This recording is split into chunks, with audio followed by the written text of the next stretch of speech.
Y bueno, vamos a dar entonces inicio, sí, a lo que es este tema que tiene que ver precisamente con una situación o la intervención de una persona investigada en el sistema penal acusatorio. En este caso hay varias determinaciones que tiene la gente del Ministerio Público y entre ellas, bueno, pues es dictar en este caso, si existiese flagrancia o no, pues por supuesto un ejercicio de la acción penal o puede ser un no ejercicio precisamente de esta acción penal. Vamos a partir esencialmente primero de lo que establece nuestra constitución política. En el artículo 19 constitucional, corrijo, en el artículo 16 constitucional, pues establece en su párrafo quinto, sexto, incluso hasta el décimo, pues las razones, principalmente en el quinto y el sexto, las razones por las cuales ustedes o sus clientes pudieron o pueden ser detenidos. Establece claramente los parámetros por los cuales se puede detener a una persona. Vamos a partir de aquí y de ahí nos vamos a seguir, ¿sale? Entonces, tres situaciones fundamentales para que una persona pueda ser detenida: 16 constitucional en su párrafo quinto y sexto, también relacionado con el artículo 146 del Código Nacional y 150, por supuesto, y el 141 del Código Nacional establece los parámetros por los cuales una persona pudiera ser detenida. En este caso, bueno, es que muchos refieren, es que qué tal si me agarran, qué tal si voy a algún lado y me detienen. Sí, sí pueden ser detenidos, pero solamente en esas hipótesis. Y vamos a ir desahogando una por una. La primera hipótesis nos establece el 16 constitucional en su párrafo quinto, una hipótesis de flagrancia. Y entonces eso nos arroja precisamente el artículo 146 del Código Nacional, en el cual establece unas hipótesis de flagrancia, que esta persona es detenida al momento de estar cometiendo el hecho delictuoso o a lo mejor inmediatamente después de haberlo cometido, esta persona es detenida. Pero también nos arroja, sí, una hipótesis que nos dice siempre y cuando sea una persecución ininterrumpida, hablando de un señalamiento de la persona, pues evidentemente que haya esa persecución ininterrumpida, que incluso pudiera encontrar objetos de productos del ilícito ya cuando fue detenida. Pero es importante que si está esta flagrancia, para que se pueda dar, pues existe claramente esta persecución ininterrumpida. Entonces, suponiendo que este sujeto pues se echa a correr y bueno, se mete entre las calles, lo pierden de vista y más adelante, porque ven corriendo a un sujeto que con características similares lo detienen, pues evidentemente el juzgador, para poder, a pesar de que haga un acuerdo de retención, el agente del Ministerio Público, a lo mejor existiera una posibilidad que ante el juez de control pudiera no ratificar esa detención en virtud de que efectivamente no se cumplen los parámetros establecidos en el 146. Esto es, claro, que esta persona fue perdida de vista, ¿no? Entonces, pues crea suspicacia en que realmente sea el mismo sujeto que privó o que hizo de sus pertenencias o que hizo algún hecho delictuoso. Si bien es cierto, el mismo numeral establece que hay una persona o que puede haber un señalamiento, sí queda claro que puede existir un señalamiento por la parte, en este caso la víctima, pero se prestaría a debate, pues claro, si hay una persecución supuestamente y donde se perdió de vista al sujeto y más adelante creen que es él, lo traen, pues entonces los policías lo llevan y dicen, ¿es este? Ah, pues si lo traen detenido pudiera crearse una situación en la víctima y decir, no, pues sí fue él, ¿no? Entonces no se está robustecido claramente que ha sido el activo el que cometió el hecho delictuoso. Por lo tanto, entonces el hecho de que puedan retenerlo, pues violenta precisamente sus derechos fundamentales en virtud de que existe una duda en este sentido, en la cual pues, si hay una pérdida del sujeto, no hay una persecución ininterrumpida, por lo tanto no se da la hipótesis de la flagrancia y por lo tanto entonces pues ahí obtendría su libertad esta persona, ¿no? Y si en el control de la detención da una libertad, pues evidentemente entonces su proceso podría estar todo. No quiere decir que si le dan la libertad por el control, pues entonces ya quede libre y que ya no tiene que estar obligado a acudir, sino todo lo contrario. El Ministerio Público tiene que dar los argumentos suficientes para que este delito pues no quede impune. Entonces en este caso pues seguiría el siguiente paso, que es lo que establece el artículo 140, 141, por lo que hace a una citación. Entonces, ya no puedo detenerte, pero sí te puedo citar para que te vayas al juzgado para que yo te dé una formulación de la imputación. Uno, un citatorio. Dos, pudiera ser precisamente que haga una, en este caso, se presente el imputado para que se le formule de cierta manera la imputación, o una tercera, pues en dado caso que no cumpla con esas hipótesis, con esos requerimientos y que incluso no lo encuentren, pues el siguiente modo de conducción al proceso pues va a ser el libramiento de una orden de aprehensión. Entonces, sí se puede, porque muchas preguntas son, y bueno, y si yo no me presento, porque sí, ejemplo, en los delitos a lo mejor pudiera ser un fardero, sí, en este caso a lo mejor pues no existió flagrancia, sí, o a lo mejor lo dejaron en libertad en términos de lo que establece el 140, pero le dijeron, en algún momento vas a tener que ir al juzgado, tienes que comprometerte, pues esos son los requisitos que establece el Código Nacional en el 140, le giran un citatorio, 2 citatorios, 3 citatorios, no se presenta, incluso policía de investigación acude al domicilio, sí, y no lo encuentran, pues entonces se crea que pueda sustraerse de la acción de la justicia. ¿Por qué? Porque no se ha presentado. Entonces la mejor vía de conducción al proceso va a ser mediante una orden de aprehensión. Entonces tendrá que juntar suficientes elementos el agente de Ministerio Público junto con esos citatorios que ha recibido la familia, que dice que sí vive ahí, pero que pues no ha ido porque no ha querido, pues entonces se quedaría impune. Pues el artículo 20 del Código de la Constitución, corrijo, sí establece como uno de los objetos principales del proceso, pues esta situación de esclarecer los hechos, la reparación del daño, procurar que el inculpado no quede impune, y bueno, en este caso evidenciaría una impunidad, por supuesto, en el justiciable. Es por eso que la única vía de conducción al proceso sería el libramiento de una orden de aprehensión. Además, que bajo las tesis jurisprudenciales establece ya también que el libramiento de una orden de aprehensión pues no limita la libertad deambulatoria de las personas, puesto que solamente es una vía posible de conducir al activo a un procedimiento, puesto que de los citatorios o de la investigación que el Ministerio Público lleva no ha logrado esta conducción, y la única vía pues es esta orden de aprehensión. Y estamos refiriéndonos a los artículos, corrijo, a los delitos que precisamente no son graves o no son de prisión preventiva oficiosa. Es decir, si no es de prisión preventiva oficiosa, pues no tendría que ser formalmente pues una medida cautelar o que forzosamente esté detenido, ¿no?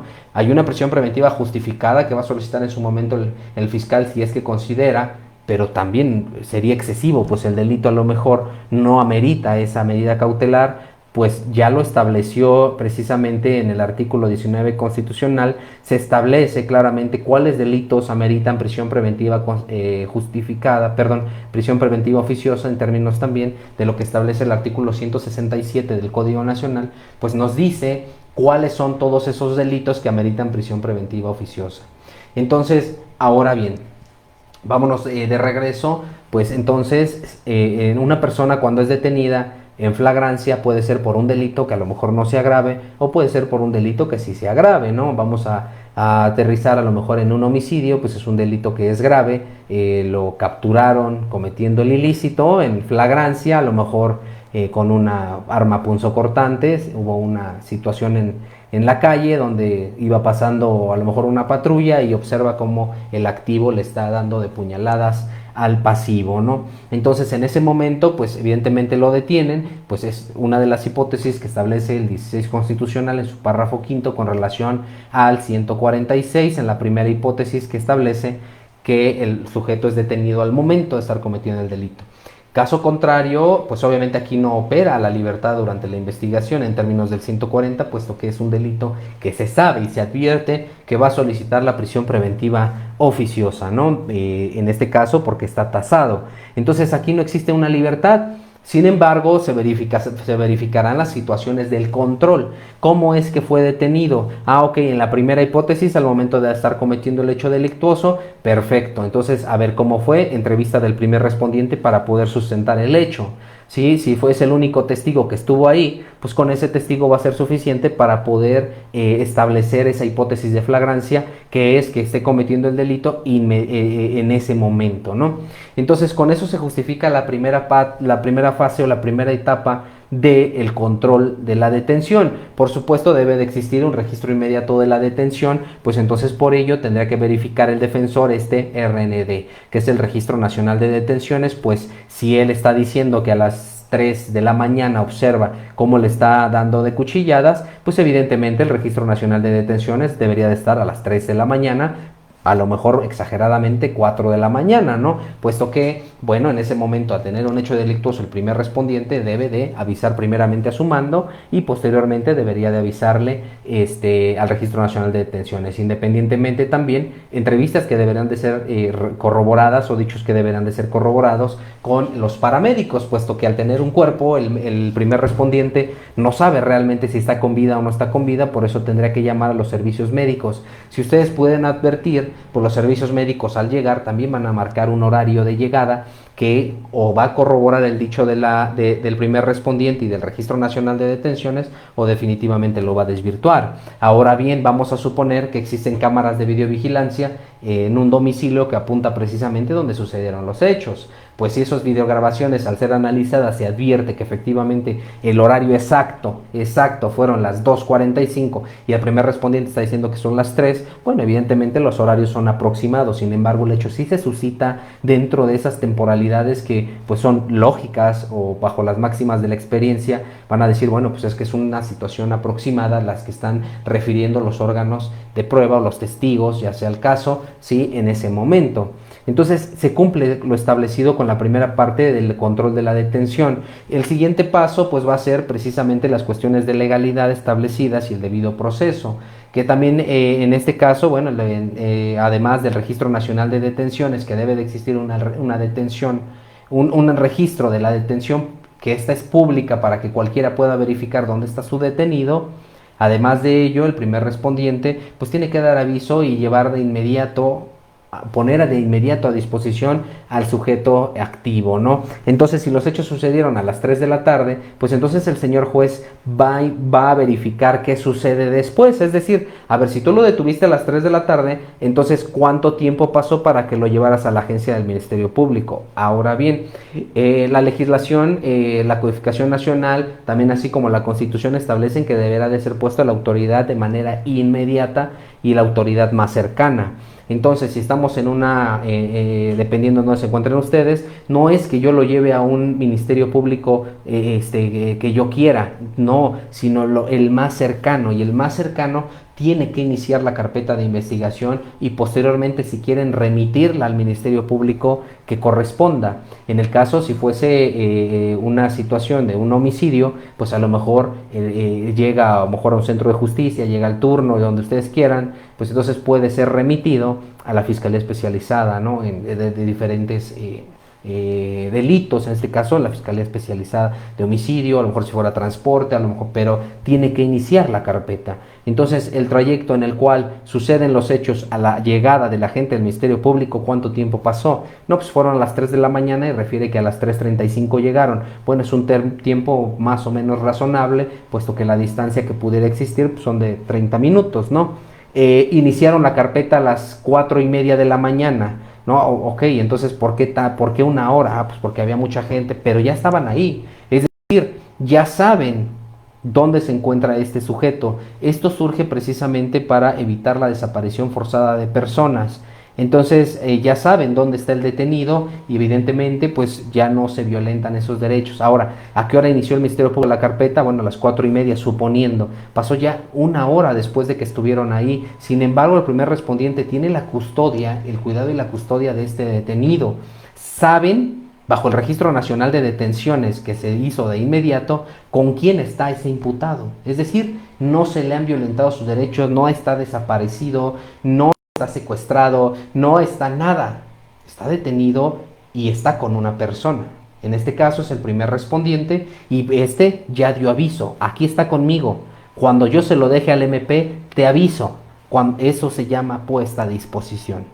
Entonces iniciamos la carpeta, esta carpeta se inicia, por supuesto ya por el delito que sea, que el primer respondiente haya referido y que también hay un cuerpo sin vida y al tener conocimiento el agente del Ministerio Público inmediatamente tiene que hacer un acuerdo de inicio donde viene la portada y luego tiene que accionar el sistema. ¿En qué sentido? Pues tiene que avisarle a su policía de investigación y a los peritos en materia de criminalística que acudan a dicho lugar para efecto de que realicen el levantamiento de un cadáver. Entonces ya tienen, por supuesto, a la persona ahí, la ponen a disposición, se recibe el detenido, ¿sí? y con esa información a lo mejor será suficiente porque es un hecho delictuoso grave, si es un homicidio, y a lo mejor con la mera declaración del primer respondiente puedo hacer yo un acuerdo de retención. No creo que sea suficiente, mi policía de investigación acude al domicilio donde fueron los hechos y con vecinos entrevístate a ver si alguno más pudo apreciar alguna situación y efectivamente a lo mejor el vecino de enfrente dice que escuchaba que gritos, se asomó por la ventana y observa cómo este lo estaba acuchillando. Bueno, ya son dos hipótesis, dos entrevistas que pueden ser suficientes de que el sujeto que está con ustedes en grado de probabilidad cometió un hecho delictuoso y el hecho de que él ya sabe lo que hizo, existe un riesgo fundado de que pueda sustraerse de la acción de la justicia, porque él sabe que se le pidió comportarse de manera distinta y sin embargo no lo hizo. Por lo tanto, en su momento se tendrá que generar un juicio de reproche. ¿Sí? Entonces, el Ministerio Público tendrá que retenerlo para investigar. Entonces, este 16 constitucional pues establece cuánto tiempo lo puedes tener retenido. Yo nada más Ministerio Público porque me dijo el primer respondiente, porque me dijo el vecino, pero no tengo suficientes datos para poder determinar un ejercicio, a lo mejor, ¿sí? A ver, vamos a buscar qué más hay dentro de esas 48 horas, cámaras de vigilancia, a lo mejor otros vecinos, a lo mejor hay hasta familiares, ¿no? Entonces, sí, hay unas cámaras, a ver, tráetelas, haz la inspección, que lo haga la CIA, que me envíe todo lo que pasa en esos videos para yo saber efectivamente. Se observa que a las 2:30 de la mañana están tomando afuera del domicilio y este sujeto se levanta de la nada y le empieza a enterrar este cuchillo, ¿no? Pues se tienen suficientes datos hasta el momento. Y por supuesto que tiene 48 horas, todavía falta que me llegue de más datos de prueba. ¿Quién es esta persona? ¿Quién es el activo? ¿Por qué se conocían? ¿Dónde estuvieron antes? ¿Sí? Ahora bien, si esta persona va a declarar o no va a declarar, si tiene un defensor, adelante, que le marque al defensor para que llegue y el defensor si va a hacer que declare o que no declare.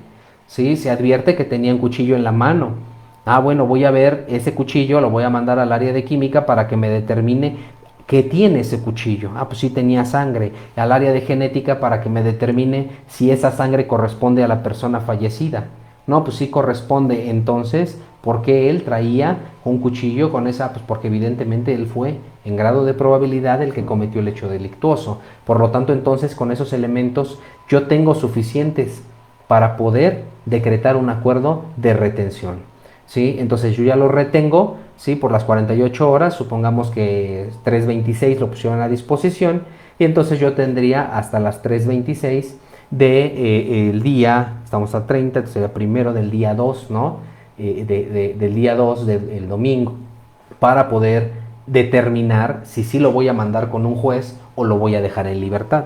Con todos los datos que yo les acabo de dar, pues evidentemente sí hay una persona que, que acaban de privar de la vida y que yo sé como autoridad que esta persona pudo haber participado. Por lo tanto, entonces, aunque el abogado solicite la libertad en términos del 140, pues no se actualiza esa hipótesis y por lo tanto el acuerdo sería que no se puede dejar en libertad toda vez que, pues para empezar, es un delito grave y en segundo término, pues está tasada la prisión preventiva oficiosa y el 140 refiere que no pida una prisión preventiva justificada y por supuesto que no sea oficiosa. Entonces con eso son suficientes para llevarlos a control. Entonces hay muchas veces que dice, bueno, dice un homicidio, yo ahorita me lo llevo con el Ministerio Público y eso es relativamente imposible, ¿no?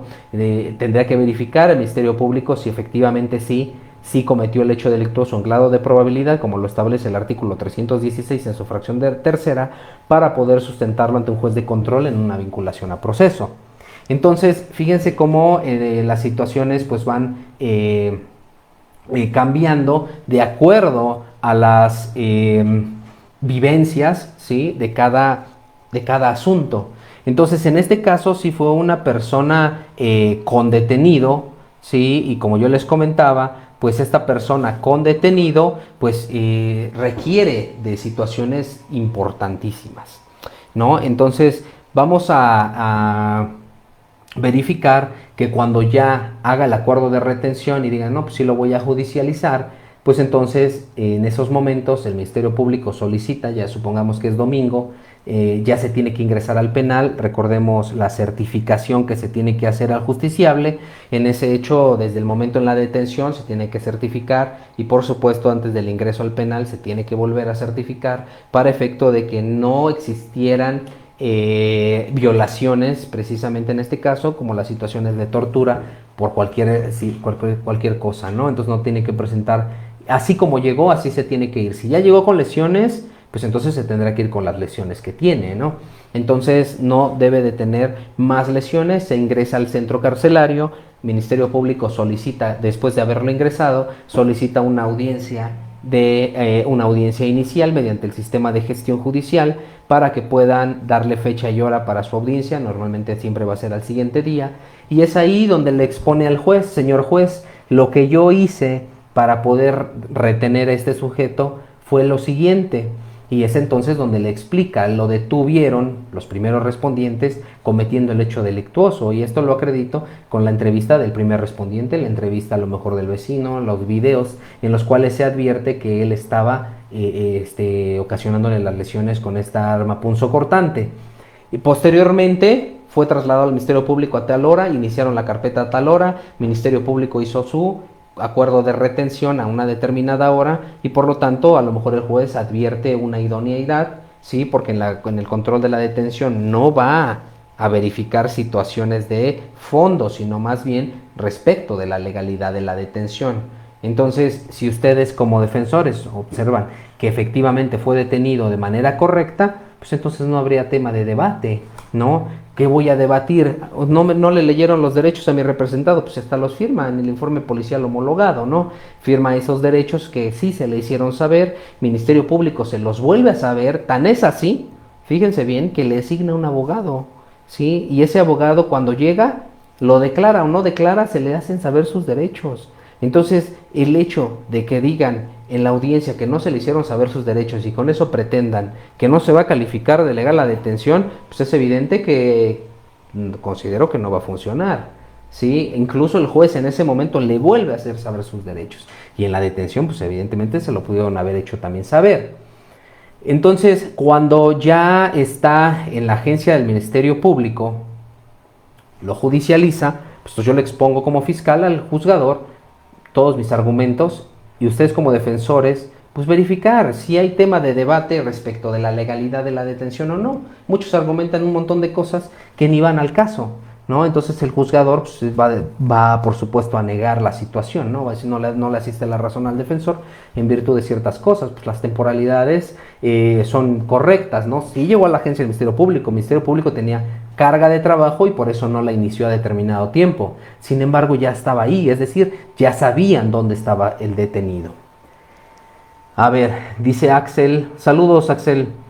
No olviden, recuerden compartir este video para que pues se vaya generando pues más conocimiento, más preguntas, por supuesto, y también que comenten cómo viven ustedes esta situación, qué les ha pasado, ¿sí? Me han comentado también que les ha pasado cosas distintas, pues por supuesto cada estado, cada juez es completamente distinta a su situación y bueno, es importante también saber cómo les ha ido a ustedes. Dice Axel, ¿qué podríamos argumentar cuando el juez o el MP, antes de poner a disposición al probable, refiere por tratarse de videos privados son de fácil manipulación o alteración y la hora que señala el video no es confiable? Mira, cuando se trata de videos, muchos manifiestan, sí, yo no sé a ustedes qué les parezca, que el dueño de esa casa o de ese lugar les dé los videos en USB, sí, y que el policía de investigación los reciba y después ya, ¿no? Yo considero que se pongan muy abusados en esa situación. Existe un personal especializado por parte de la Fiscalía.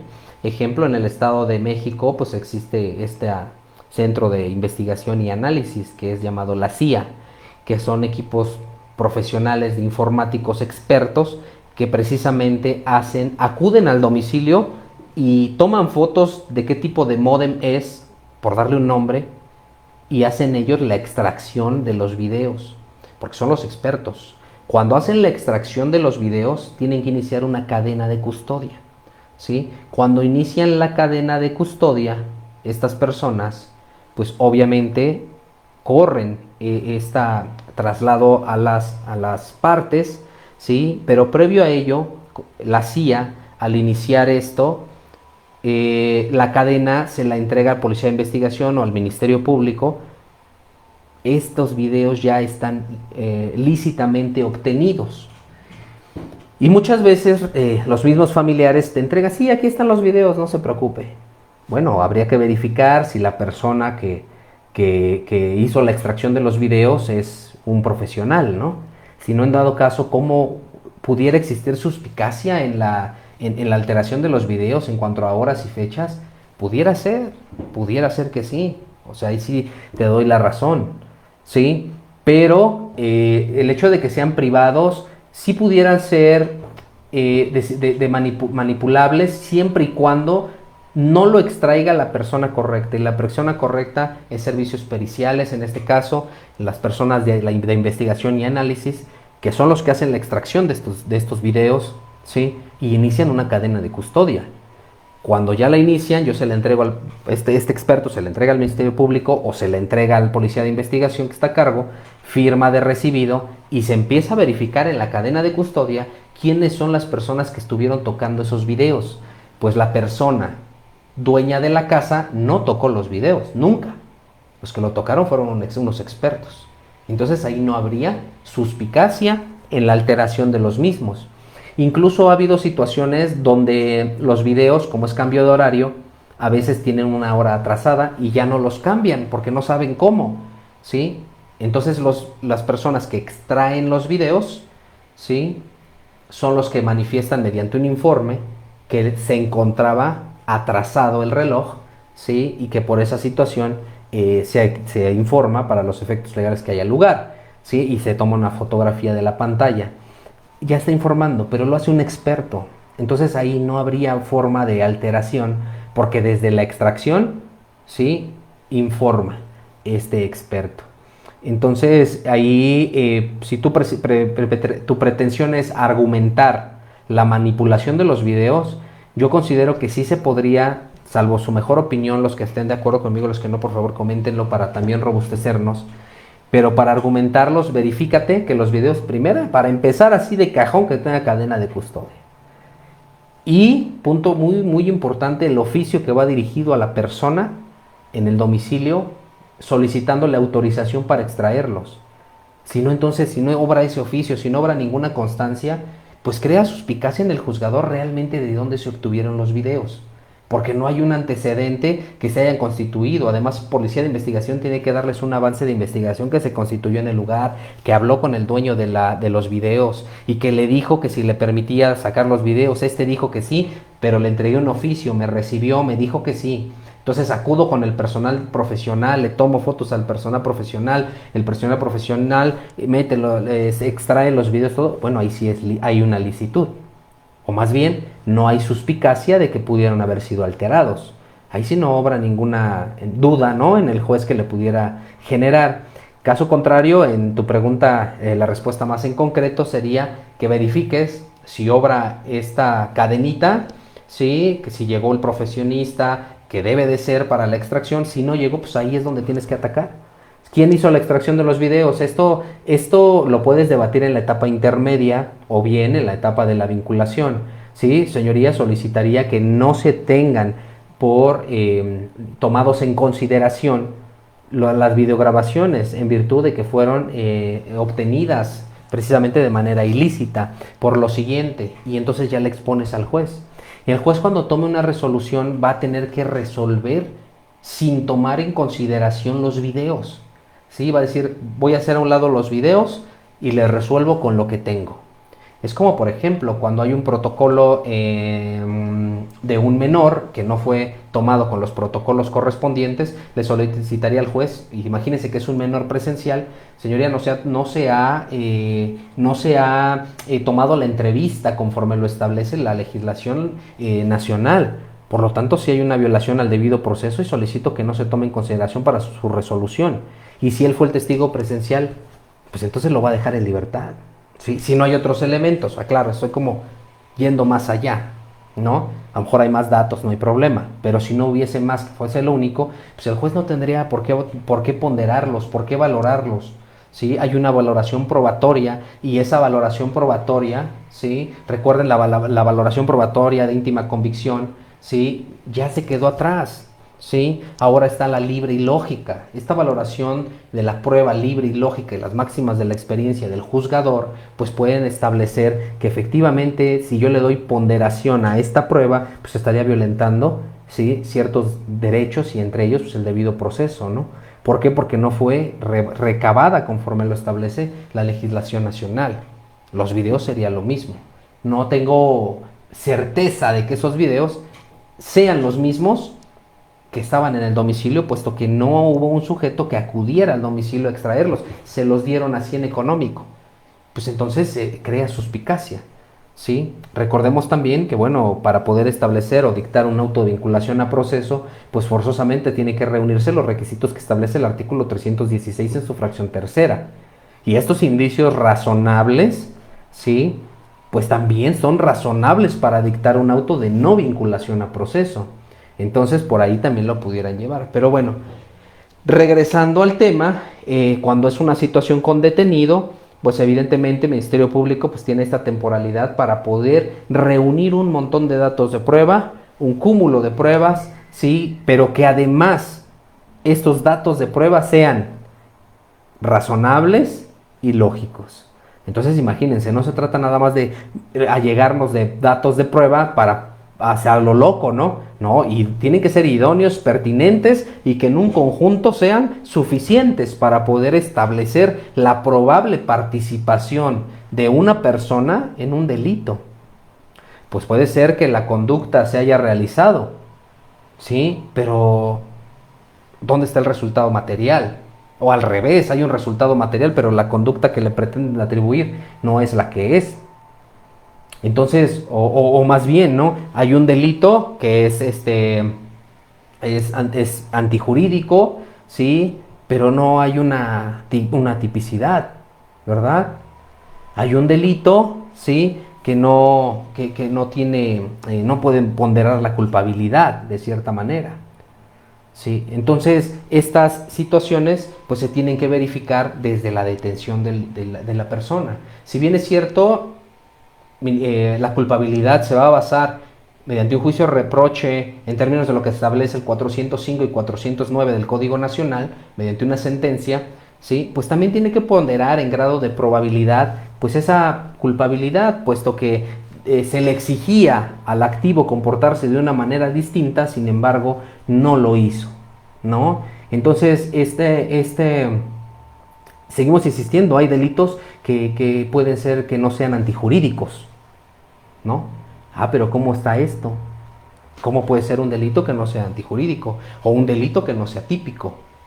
Pues esto lo establece desde las teorías bitómica, tritónica y pentatónica y hasta de los 8 elementos que establecían, desde la teoría, desde el justnaturalismo, la teoría causalista y finalista.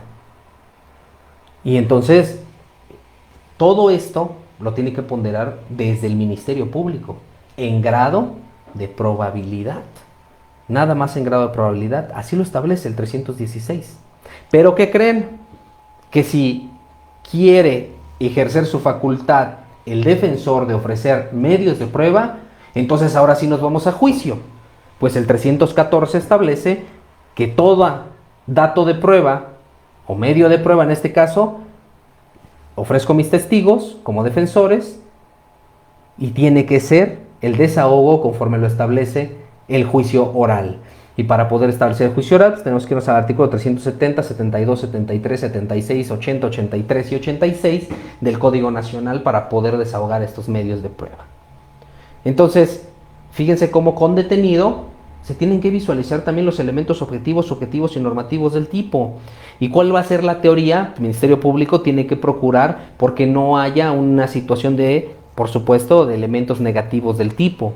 Llámese inculpabilidad, llámese atipicidad, ¿sí? O llámese inimputabilidad, puesto que el delito pudiera ser, pero no podría ser antijurídico.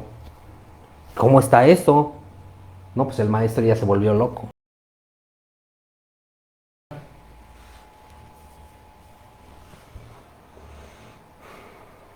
Si no hay más dudas o preguntas, yo los dejo.